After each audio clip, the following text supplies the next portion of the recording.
Frank Klose does a great job covering the Philadelphia Phillies for 97.3, 97.3 ESPN.com, as well as Sports Talk Philly.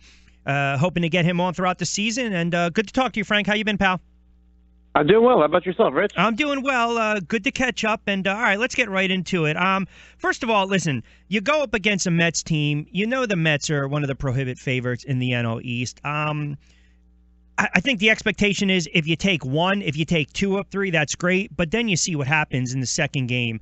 Cespedes goes off. The starting pitching goes south. They drill 7 homers. Velasquez struggles last night. Listen, the starting pitching is not like it was last year. I think they were able to ride that for the first month of the season. But 9 games in, what's your assessment? Where do you think the starting rotation is going to be over the next month or two? I think you're going to get enough decent quality starts out of the starters they have, even without Clay Buchholz. I really wasn't sure what Buchholz actually could bring to the team anymore at this point in his career anyway. So I think we're going to see Zach Eflin come in. I think Eflin will be good for a good 6 innings, 3 runs, which is considered a quality start. So I think they're going to see a lot of nice starts out of the starters that they have. Right now, we're all concerned with Vince Velasquez and really using his electric arm that he has to its full potential. And I think that's going to be one of the key things that the Phillies are going to figure out this year is can he start or can he not start? I know he wants to be a starter. A lot of scouts, even when the Phillies acquired him, were saying, oh, this guy's got to be a closer. He's not going to cut it as a starter. And, we saw he had that great 16 strikeout game last year, that shutout complete game. So, I mean, he has his moments as a starter, but just laboring away, pitching 20 pitches every single inning is just not going to work as a major league starter. So hopefully either he figures it out this year or they have to decide something going forward because, I kind of advocated for the Phillies not giving Hector Neris the closer job, and they might be thinking the same way because, you give Neris the job now, you're kind of saying that he's your long-term closer right, because he's so young. And I'd rather see how the season plays out and see what's going on with Vince Velasquez and figure out where he fits in because you just can't use an arm like that, as a middle reliever.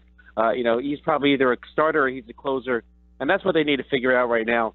And they could have some struggles like this, like last night with Velasquez, and he'll probably frustrate you a few times along the way, but hopefully he figures it out. Listen, we've seen electrics. I mean, I almost equate it sometimes, and I know it's apples and oranges, but if you watch the Yankees and you watch Pineda pitch, sometimes you're just mesmerized by just the electric stuff, and then the inconsistency, if it's a question of, okay, is pitcher A trying to pitch to contact? I mean, you look at Velasquez last night, 5 innings, I think he threw 100 pitches. The strikeouts sometimes, they'll be there with some of these pitchers, but is it an issue? I know last year 8-2 at the All-Star break, finished 8-6, and I think it was just taxing on his arm, and he had dead arm, and it got tired. Is this an issue where he's pressing too much? Is he trying to locate his pitchers too much? Is he really trying to paint the corners, or is it just, he's just not in that groove yet? Maybe some of it is he just gets the 2 strikes and he wants to strike out. I don't think maybe he doesn't think it's so sexy to get the ground ball to second, which is just as good as if you strike the guy out. That's right. In fact, it could be a lot better if your pitch count's high. So I was watching last night, and after I think it took like 7 pitches to strike out the first batter, and then you're happy that you see he got a strikeout, but at the same time you're kind of thinking like, oh man, now how many more pitches is he going to need to throw to get these outs? So and then he gives up a couple hits, couple of runs, and next thing you know, you have like a 30 pitch inning. So that it tends to spiral out of control with him sometimes, and I think that's he needs to trust his infield. He needs to trust contact. I mean, look at Jamie Moyer. He made a career out of pitching to that contact. Yep. So I'm not saying that Velasquez should make his career around that, but you got to find ways to get outs that don't require you throwing 7 pitches every batter. No doubt, and you're right, the longevity of Moyer, because he just found his spots, and he had no issue. Listen, you're right, a ground ball, a ground out is just as good as a pop fly and a strikeout, an out's an out. I look at this lineup, and again, I look at the infield, and I know defensively they've been sound. You got some young players. You like to see some of these young players be patient to play. Let me give you Miguel Franco for a moment. We know he's going to hit 20, 25 home runs. It seems as though, even in spring training, even early on in the season, he's looking to not drive the ball, but he's really just looking first fastball contact. He's looking to drive it over the fence every time. Do you get the sense that he needs to be a little more patient and see more pitches at the plate? Yeah, now, last night's a bad example, too, right? Because the Robles, the first pitch, he hits into the seats. So, right? Right. I think he's still trying to find himself and try to figure himself out as a hitter. A lot of pressure was put on DeFranco because, the last few years, what other offensive player do they actually have besides Franco? So I think he kind of felt last year like he had to carry too much of the load himself. Early going, Tommy Joseph struggling a little bit. Maybe he felt a little more pressure than he should have felt. But I think once this lineup gets set long term and you've got a real strong number 5 hitter behind him, or if he's batting third, a nice cleanup hitter, and people in front of him that are on base, I think it'll be a lot easier for him. And that's what Michael Saunders kind of does this year. They have Saunders hitting behind him. They have Odubel Herrera hitting in front of him, and hopefully that'll help him, not feel the pressure that he's got to hit a home run. Otherwise, the Phillies aren't going to score. So once he focuses, just relaxes a little bit, is a little more selective with his pitches, makes some contact, it'll all kind of work itself out. So I think there's still a little bit of a learning curve going on here with Franco, and I still think he'll be a nice hitter. I don't think he's superstar status like I think some fans wanted him to be. Yes, I agree. Just simply because, again, they didn't have any help. So you kind of want, the Phillies fans were basically longing for somebody to be a top-notch, middle-of-the-lineup power hitter. And really, when he was the best option, that's kind of what they clung to. So, I think Maikel Franco could be a very nice player, very good player. I'm not sure a superstar, but again, he's got to find himself a little bit more, and I think having the lineup protection and the people hitting in front of him that get on base will do that. And listen, to go to your point, and again, a couple of minutes with Frank Klose, does a great job covering the Phillies for 97.3. Good content on 97.3, ESPN.com, as well as Sports Talk Philly. We'll talk to him throughout the season. The fans kind of grasp him for straws a little bit, right? All of a sudden they see a guy with the potential of 25, 30 home runs in that park, power numbers, he's going to get the strikeouts. They're kind of grasping for straws to kind of hang their hat on some type of offensive spark. I'll actually tell you who's kind of been a pleasant surprise already, Daniel Nava. I mean, this kid, you talk about, even as a pinch hitter, gives him a little bit of juice, right? A little electricity. A couple hits here and there, a couple home runs early on in the season. A pleasant surprise. Yeah, I think he's a good fit for this Phillies team. He's going to come in, he's going to have a professional at that. And the best part about Nava is he's a switch hitter. So whether they need a right-handed pinch hitter or a left-handed pinch hitter, he can kind of serve as the team's top pinch hitter, kind of their go-to guy when they need a hit in a big situation. And given his major league experience, he's older than most of them, so I think he can give them a nice professional at bat. He's not going to get freaked out about being up in a big situation. I think that's important that you have somebody like that, because let's say your other bench players like Brock Stassi, we saw it early on. He kind of struggled a little bit to get his first hit, and he had another one last night. So, but as a young guy, you're not used to, think about Stassi, right? He's Eastern League MVP. Yep. Has a decent season starting every day. He can't be your go-to pinch hitter right off the bat. So, it's good to have a veteran like Nava around, and he sets a good example for the players like Stassi, who are probably not going to be major league starting players, but instead have to earn their at-bats off the bench. He has a lot to teach these guys, so I think he's a good fit for this Phillies team right now.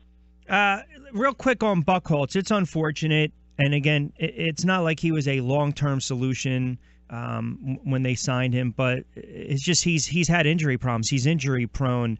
Is there concern by the manager going forward with the depth of arms? They have a lot more at AAA this year than they did last year. Now, last year when they grabbed Zach Eflin, it was kind of a situation where it was way too early to grab him. So this year now, they brought in Buchholz. They had, the idea is he's going to be an extra veteran arm and some extra protection so that you don't have to raid your farm system. But you know what, though? Eflin's probably going to be the one that gets the next shot.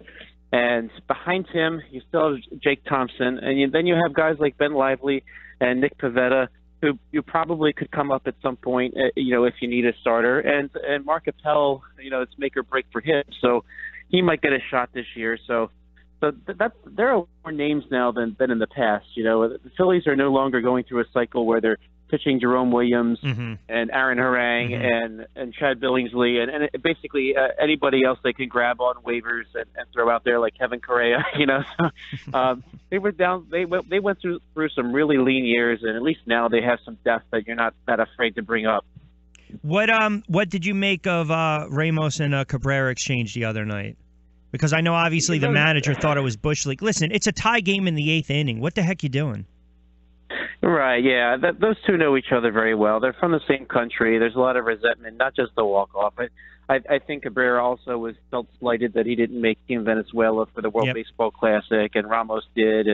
And they're well aware of each other. And the hard part is if you're going to be that 8th inning reliever, you go and you need to get those outs. It's a tie game. It's really not in a bat you can throw away. Now, granted, he kind of threw it over his head on purpose. He could have still gotten them out, but I think it definitely shook up the situation that might have led to that walk, which but do it, Frank. Do it on the first pitch. Don't do it 3-4 pitches in, right?